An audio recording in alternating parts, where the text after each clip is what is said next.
നമസ്കാരം. എല്ലാവർക്കും സ്വാഗതം. ഇന്ത്യയുടെ ആരോഗ്യമേഖലയുടെ ഭാവിയെ തന്നെ മാറ്റിമറിച്ചേക്കാവുന്ന ഒരു വലിയ പ്രഖ്യാപനത്തെക്കുറിച്ചാണ് നമ്മളിന്ന് സംസാരിക്കാൻ പോകുന്നത്. ഇന്ത്യയുടെ മെഡിക്കൽ വിദ്യാഭ്യാസ രംഗത്ത് ഒരു വമ്പൻ കുതിച്ചുചാട്ടം വരാൻ പോവുകയാണ്. അപ്പോൾ എന്താണ് ഈ പ്രഖ്യാപനം?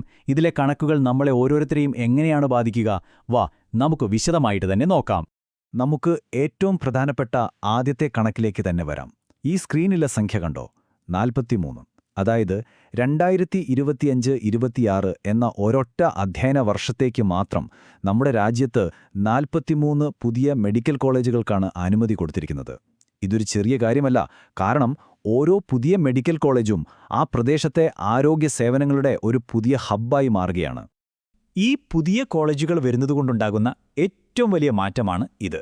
11,682 പുതിയ MBBS സീറ്റുകൾ. ഓർക്കണം, ഇത് വെറുമൊരു സംഖ്യയല്ല. 11,000-ൽ കൂടുതൽ വിദ്യാർത്ഥികൾക്ക് ഡോക്ടർമാരാകാൻ പുതിയ അവസരങ്ങൾ തുറക്കുകയാണ്. ഇത് ഭാവിയിൽ നമ്മുടെ രാജ്യത്തിന്റെ മുക്കിലും മൂലയിലും ഡോക്ടർമാരുടെ സേവനം എത്തിക്കാനുള്ള ഒരു വലിയ ചുവടുവെപ്പാണ്. MBBS സീറ്റുകൾ മാത്രമല്ല, സ്പെഷ്യലിസ്റ്റ് ഡോക്ടർമാരുടെ കാര്യത്തിലും ഒരു വലിയ കുതിച്ചുചാട്ടമുണ്ട്. കണ്ടില്ലേ, 8,967 പുതിയ പോസ്റ്റ് ഗ്രാജുവേറ്റ് സീറ്റുകൾ, അതായത് PG സീറ്റുകൾ. കാർഡിയോളജിസ്റ്റ്, ന്യൂറോളജിസ്റ്റ്, പീഡിയാട്രീഷ്യൻ, അങ്ങനെ പല സ്പെഷ്യലിസ്റ്റ് ഡോക്ടർമാരുടെയും കുറവ് നികത്താൻ ഇത് ഒരുപാട് സഹായിക്കും. നമ്മുടെ ഹെൽത്ത് കെയറിന്റെ ക്വാളിറ്റി കൂട്ടുന്നതിൽ ഇത് വളരെ നിർണായകമാണ്. ശരി, അപ്പോൾ നമ്മൾ 3 പ്രധാനപ്പെട്ട കണക്കുകൾ കണ്ടു അല്ലേ? പുതിയ കോളേജുകൾ, പുതിയ MBBS സീറ്റുകൾ, പിന്നെ പുതിയ PG സീറ്റുകൾ. ഇനി നമുക്ക് ഈ സംഖ്യകൾക്കപ്പുറം ഇതിന്റെ പ്രാധാന്യം എന്താണെന്ന് നോക്കാം. ഈ വലിയ വിപുലീകരണം നമ്മുടെ രാജ്യത്ത് ശരിക്കും എന്ത് മാറ്റങ്ങളാണ് കൊണ്ടുവരാൻ പോകുന്നത്? നമുക്ക് കുറച്ചുകൂടി ആഴത്തിൽ പരിശോധിക്കാം. ഈ സ്ക്രീനിലെ വാചകം നമ്മൾ പ്രത്യേകം ശ്രദ്ധിക്കണം. ഇതൊരു സാധാരണ വാർഷിക വർധനവല്ല. ഇന്ത്യയുടെ ചരിത്രത്തിൽ തന്നെ ഒരൊറ്റ വർഷം കൊണ്ട് മെഡിക്കൽ വിദ്യാഭ്യാസ മേഖലയിൽ ഇത്രയും വലിയൊരു മാറ്റം വരുന്നത് ഒരുപക്ഷെ ആദ്യമായിട്ടായിരിക്കും. അതുകൊണ്ട് തന്നെ രാജ്യത്തിന്റെ ആരോഗ്യരംഗത്തെ ഒരു സുപ്രധാന നാഴികക്കല്ലായി ഇതിനെ കാണാം. അപ്പോൾ സ്വാഭാവികമായും ഒരു ചോദ്യം വരും, ഈ വലിയ വളർച്ചയൊക്കെ രാജ്യത്ത് എവിടെയാണ് സംഭവിക്കുന്നത്? എല്ലാ സംസ്ഥാനങ്ങൾക്കും ഇതിന്റെ ഗുണം ഒരുപോലെ കിട്ടുന്നുണ്ടോ? ശരി, അടുത്തതായി നമ്മൾ നോക്കാൻ പോകുന്നത് അതാണ്. ഇതിന്റെ സംസ്ഥാനാടിസ്ഥാനത്തിലുള്ള വിതരണം എങ്ങനെയാണെന്ന്. MBBS സീറ്റുകളുടെ കാര്യം നോക്കിയാൽ ഈ പട്ടിക ശ്രദ്ധിക്കൂ. കർണാടകയാണ് 1-ാം സ്ഥാനത്ത്. 1,500 പുതിയ സീറ്റുകളുമായിട്ട് ഒരു വ്യക്തമായ ലീഡ് തന്നെയുണ്ട്.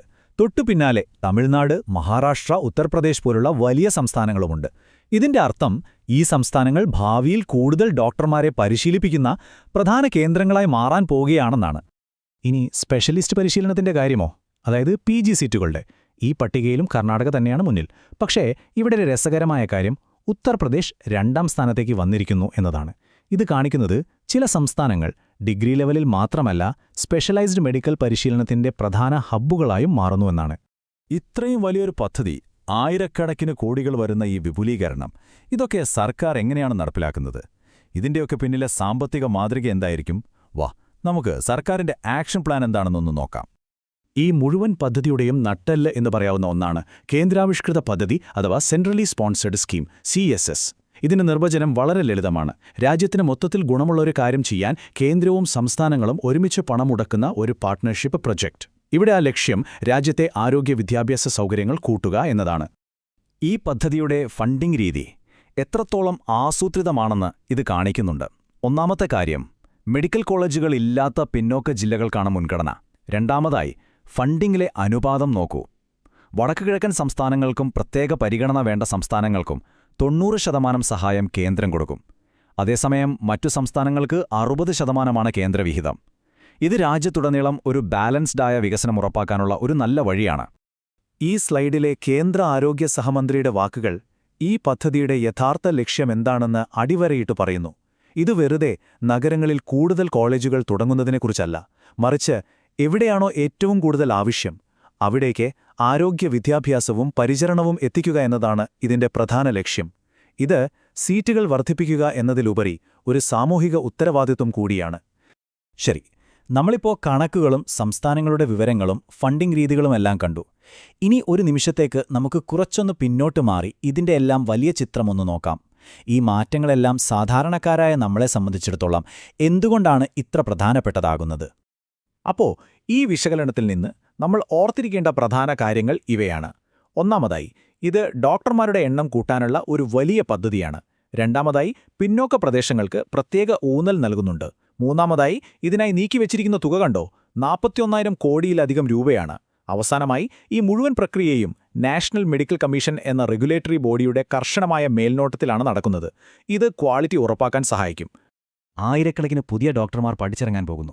അത് തീർച്ചയായും ഒരു വലിയ കാര്യമാണ്. പക്ഷേ ഇതോടെ നമ്മുടെ മുന്നിലുള്ള അടുത്ത വലിയ വെല്ലുവിളി എന്തായിരിക്കും? കൂടുതൽ മികച്ച ആശുപത്രികളും സൗകര്യങ്ങളും ഒരുക്കുക എന്നതാണോ? അതോ ഗ്രാമപ്രദേശങ്ങളിൽ ഡോക്ടർമാരുടെ സേവനം ഉറപ്പാക്കുക എന്നതാണോ? ഇന്ത്യയുടെ ആരോഗ്യ സംവിധാനത്തെ അടുത്ത ലെവലിലേക്ക് കൊണ്ടുപോകാൻ ഇനി നമ്മൾ എവിടെയാണ് ശ്രദ്ധിക്കേണ്ടത്? ഇതിനെക്കുറിച്ച് ചിന്തിക്കാനായി ഈ ചോദ്യം ഞാൻ നിങ്ങൾക്ക് വിട്ടുതരുന്നു. നിങ്ങളുടെ അഭിപ്രായങ്ങൾ കേൾക്കാൻ എനിക്ക് താൽപ്പര്യമുണ്ട്.